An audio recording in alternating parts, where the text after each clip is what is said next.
Knox County Head Start is one of the largest providers in Knox County that serves infants, toddlers, and preschoolers. And we provide early education and care to, I would say, 400 children across 6 different centers throughout Knox County from birth to the age of 12, and that includes our home-based program. Coming out of COVID, Knox County Head Start really saw a need for food with our families. A lot of our families face food insecurity on a daily basis. And so just part of my role within the organization is seeing that pattern and that trend.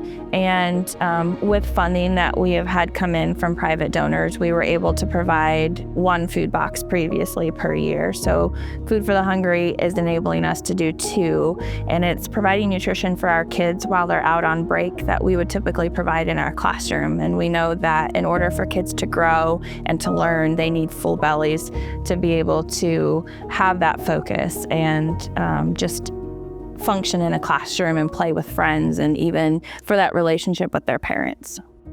Food insecurity has been on the rise. It's even hitting our private pay families. So each time before we do a food distribution, we'll survey our families to see who's interested in receiving a box. Through each donation or each food box distribution period, we're seeing an increase in the number of families who are interested in receiving a box and stating that those items would be beneficial. We're just seeing that need across the board. Diapers and pull-ups, clothes. Anna had mentioned that we are sending home gently used clothing to families in need. We took a bunch of donated coats to our most recent round of Family Fun Night events for families to take home for their children, for their siblings. We gave out almost 30 winter coats, hats, gloves to families who really had that need, and it helped kind of fill that gap for them.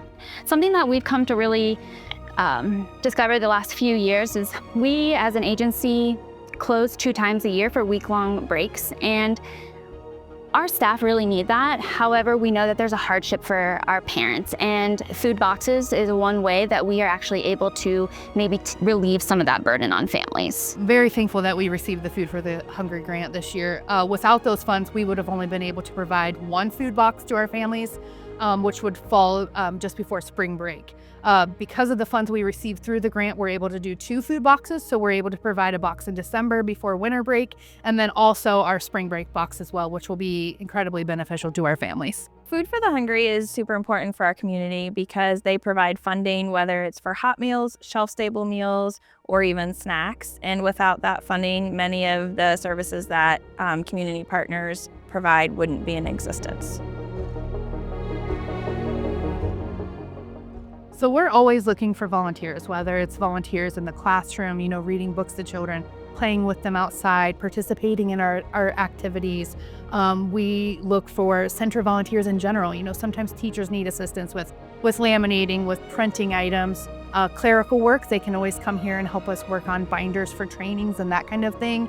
Ultimately, we're looking for volunteers to help fill our food boxes in December that will be going out to families. So anyone who's interested in volunteering with our agency can reach out to Anna or myself, Danielle, at 740-397-1344, and we can set them up with some volunteer opportunities.